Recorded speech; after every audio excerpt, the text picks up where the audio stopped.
Hello दोस्तों, the ultimate India में आप सभी को अभिषेक सरकार का नमस्कार। तो दोस्तों, आज का वीडियो बहुत ही स्पेशल है क्योंकि आज के वीडियो में मैं बात करने वाला हूँ बंगाल के एक ऐसे टाउन की जिसको कि 2 बार अंग्रेज़ों से आज़ादी मिली। जी हाँ दोस्तों, बिल्कुल सही सुना आपने। मैं बात करूँगा नंदीग्राम की। नंदीग्राम जो कि इस समय न्यूज़ में बहुत ज़्यादा चर्चा में है। दो बंगाल के हैवीवेट्स शुभेंदु अधिकारी और ममता बनर्जी इलेक्शन में नंदीग्राम से लड़ रहे हैं और नंदीग्राम बिल्कुल फोकस में है बंगाल के। तो क्यों ना नंदीग्राम का इतिहास एक बार हम जान ले कि नंदीग्राम का स्ट्रगल क्या रहा है आज़ादी के पहले से और आज़ादी के बाद भी। नंदीग्राम ऐसा एकमात्र जगह है पूरे भारत में जिसको कि अंग्रेज़ों से 2 बार आज़ादी मिली। इसका पूरा इतिहास मैं बताने वाला हूँ, बस ये वीडियो एंड तक देखिए क्योंकि दोस्तों ये वीडियो बहुत इम्पॉर्टेंट है।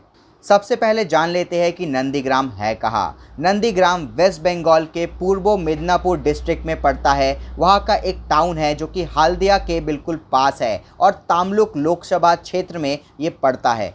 नंदीग्राम लाइमलाइट में 1942 में आया जब वर्ल्ड वॉर 2 चल रहा था। वर्ल्ड वॉर 2 के दौरान अंग्रेज़ों की एक पॉलिसी थी जिसको कि स्कॉर्च अर्थ पॉलिसी कहा जाता है। इसका मतलब होता है कि कोई भी ऐसी चीज़ जो एनिमी दुश्मन के काम आए उसको डिस्ट्रॉय कर दो। अंग्रेज़ों को खतरा था कि वर्ल्ड वॉर 2 के टाइम जापान की आर्मी मिदनापुर तक पहुंच जाएगी और मिदनापुर के जितने भी इक्विपमेंट है, रिसोर्सेज है, वो सब यूज़ कर लेगी अंग्रेज़ों के ही खिलाफ।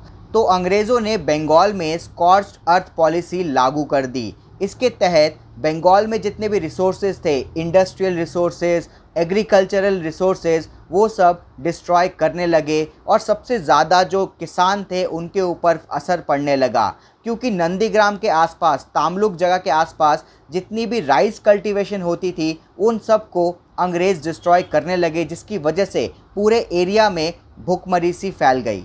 अब क्या हुआ, लोग इतने परेशान हो गए कि वो रिवोल्ट करने लगे। रिवोल्ट के दौरान जब अंग्रेज़ राइस का बैग लेने आते थे किसानों से तो किसान उनके ऊपर हमला कर देते थे। पूरे बंगाल में स्कॉर्च अर्थ पॉलिसी के खिलाफ ये ऐसे हमले अंग्रेज़ों के खिलाफ नंदीग्राम से ही स्टार्ट हुआ।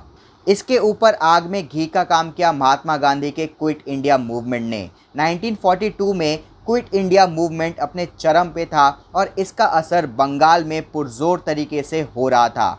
बंगाल में इसकी अगुवाई कर रहे थे सुशील कुमार धारा और सतीश सामंतो।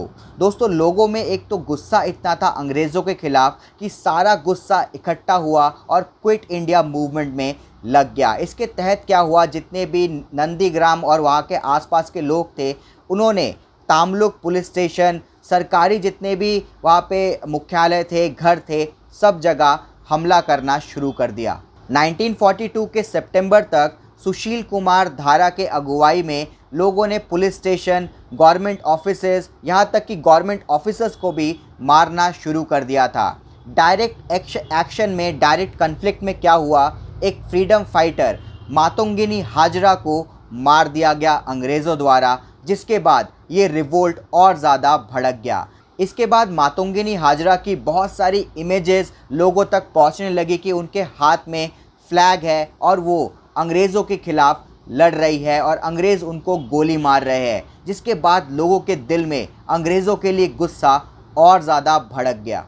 इसके बाद क्या हुआ, अब 1942 के एंड तक तामलुक जातीय सरकार यानी कि तामलुक नेशनल गवर्नमेंट पूरी तरीके से इस्टेब्लिश हो गई तामलुक के पूरे एरिया में और जितने भी गवर्नमेंट ऑफिसेस थे सब जगह कब्ज़ा कर लिया, यहाँ तक कि रोड में भी सारा कब्ज़ा कर लिया। और वहाँ से 2 घंटा दूर ही कोलकाता है। कोलकाता में अंग्रेज़ों का पूरा इस्टेब्लिशमेंट था, पर दोस्तों तामलुक और कोलकाता को पूरा आपस में काट दिया गया। तामलुक एरिया पूरे इंडिया से अलग थलग कर दिया गया।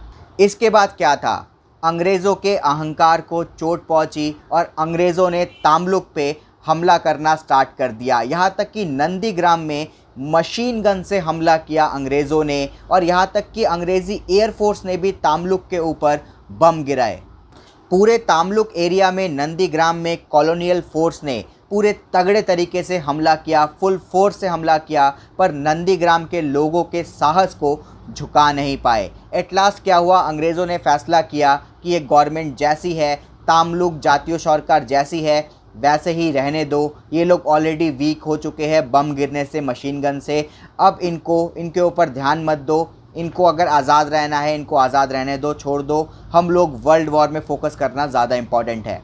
इसके बाद जैसे ही पूरा तामलुक का एरिया तामलुक जातीय सरकार के अंडर आ गया, उन्होंने अपनी एक फ़ौज बनाई, जिस फ़ौज ने सुभाष चंद्र बोस की आर्मी को भी बहुत ज़्यादा मदद की, साइक्लोन रिलीफ में भी बहुत ज़्यादा मदद की। पर दोस्तों ये जो तामलुक जातीय सरकार था, ये जो आज़ादी थी तामलुक की, ये 2 साल तक ही चल पाई, क्योंकि क्विट इंडिया मूवमेंट फेल हो गया था और महात्मा गांधी के रिक्वेस्ट में तामलुक जातीय सरकार ख़त्म हो गई। पर दोस्तों तामलुक जातीय सरकार के ख़त्म होने के जस्ट 3 साल बाद ही भारत आज़ाद हो गया और ये बहुत ही इम्पॉर्टेंट रोल था इस मूवमेंट का, जो कि तामलुक नंदीग्राम में हुआ था। इस मूवमेंट का बहुत ही अहम रोल था भारत की आज़ादी में। उसके बाद नंदीग्राम लाइमलाइट में आया 2007 में, जब बंगाल में लेफ़्ट फ्रंट की गवर्नमेंट थी। 30 सालों से लेफ़्ट फ्रंट का राज था। लेफ़्ट फ्रंट को उस समय याद आया कि बंगाल में इंडस्ट्रीज़ आना भी इम्पॉर्टेंट है। 30 साल बाद लेफ़्ट फ्रंट की जो सरकार थी वो जागी थी और उनको ये एहसास हुआ कि इंडस्ट्रीज़ नहीं आएगी तो जॉब प्रोड्यूस नहीं होगा।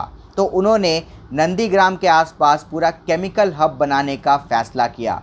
केमिकल हब बनाने के लिए नंदीग्राम में ज़मीन अधिग्रहण स्टार्ट हुआ।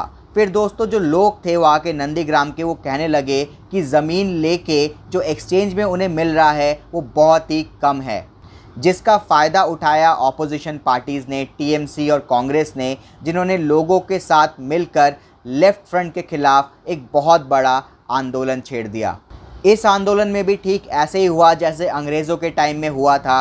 नंदीग्राम में सारे गवर्नमेंट ऑफिसेज़ में कब्ज़ा कर लिया गया, सारे रोड्स पे कब्ज़ा कर लिया गया, जितनी भी टेलीफोन वायर्स थी सब काट दिया गया और नंदीग्राम को पूरे पश्चिम बंगाल से अलग थलग कर दिया गया, जिसके वजह से जो उस समय के चीफ मिनिस्टर थे बुद्धदेव भट्टाचार्य, वो बहुत ही गुस्सा हो गए और उन्होंने पुलिस फोर्स को भेजा वहाँ पे टैकल करने के लिए। पर दोस्तों इसका नतीजा अच्छा नहीं रहा। पुलिस फोर्स और कम्युनिस्ट पार्टी के कुछ काडर ये सारे एक तरफ थे और नंदीग्राम के लोग और ऑपोजिशन पार्टी के कुछ लोग, टीएमसी और कांग्रेस के लोग एक तरफ थे। सब में कन्फ्लिक्ट हुआ और बहुत सारे लोगों की मौत भी हुई।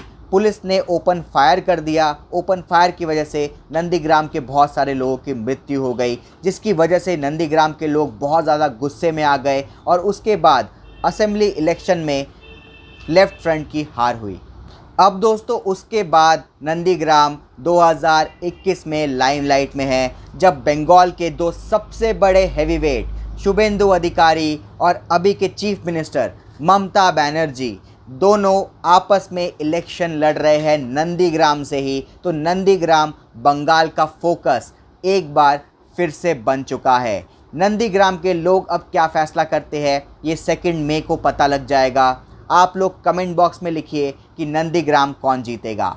और ऐसे वीडियोस देखने के लिए सब्सक्राइब करें हमारे चैनल को। जय हिंद दोस्तों।